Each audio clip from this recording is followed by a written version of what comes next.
Universitas Hasanuddin menggelar workshop yang dihadiri oleh berbagai pihak, termasuk Wakil Rektor Bidang Akademik dan Kemahasiswaan Unhas, serta Kepala Pusat Pasar Kerja Kementerian Tenaga Kerja. Workshop ini merupakan forum diskusi dan perencanaan inovatif yang diadakan untuk membahas pengembangan dan penyelarasan kurikulum perguruan tinggi. Tujuan utamanya adalah mengidentifikasi rencana strategis yang inovatif dalam menyesuaikan kurikulum dengan kebutuhan zaman dan pasar kerja.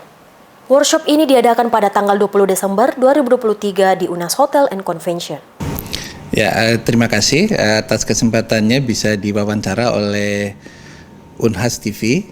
Pada kesempatan ini saya ingin menyampaikan bahwa Kementerian Ketenagakerjaan memiliki komitmen yang kuat untuk bisa menyediakan informasi pasar kerja yang bisa dimanfaatkan oleh baik itu dunia pendidikan maupun dunia usaha. Hal ini dirasa sangat penting karena Indonesia saat ini menghadapi bonus demografi di mana puncaknya akan berlangsung terjadi di 2030. Kita punya angkatan kerja yang sangat luar biasa yang harus dioptimalkan, baik itu menjadi profesional maupun menjadi wirausaha.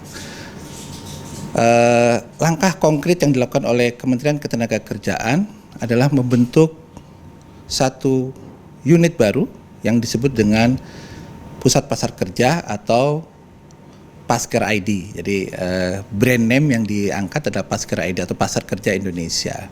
Tugasnya apa? Tugasnya adalah mendorong terciptanya ekosistem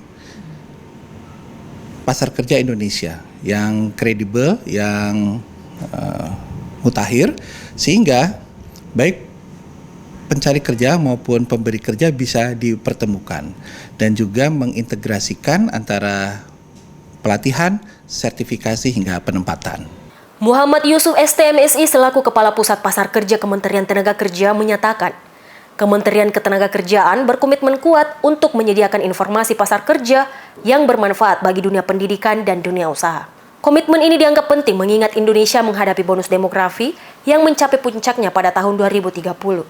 Ya, jadi kami saat ini sangat senang sekali dan sangat ada gambaran prospek ke depan tentang kebutuhan dunia kerja. Kita tahu persis bahwa perguruan tinggi adalah penyedia sumber daya, penyedia tenaga kerja yang kedepannya diharapkan langsung memberi kontribusi besar.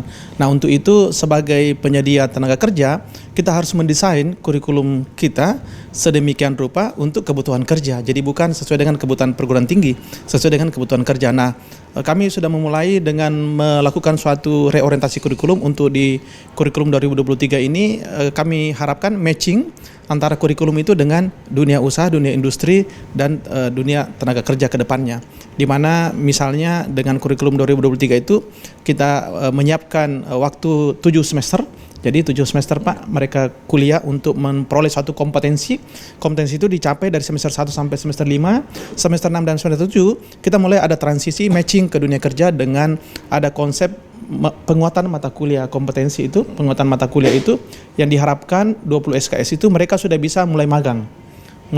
Nah, saat ini misalnya kegiatan magang itu kami ada beberapa bentuk, termasuk yang fleksif dan juga ada yang mandiri, dan beberapa mahasiswa kita yang sudah magang di luar, dan setelah dia belum selesai sebenarnya mereka sudah ditawarkan untuk langsung bekerja. Nah, ini salah satu modal kita karena tadi kita juga sudah diberi informasi lebih awal terhadap dunia Dudika, sehingga akhirnya kita bisa mendesain sedemikian rupa kurikulum kita sesuai dengan kebutuhan di dunia kerja. Prof. Dr. Gigi Muhammad Ruslin, MKes PhD SPBM Konsulen sebagai Wakil Rektor Bidang Akademik dan Kemahasiswaan, mengatakan perguruan tinggi dianggap sebagai penyedia sumber daya manusia untuk tenaga kerja. Universitas menyadari bahwa kontribusi langsung perlu diberikan. Oleh karena itu, sebagai penyedia tenaga kerja, universitas telah melakukan reorientasi kurikulum untuk kurikulum 2023.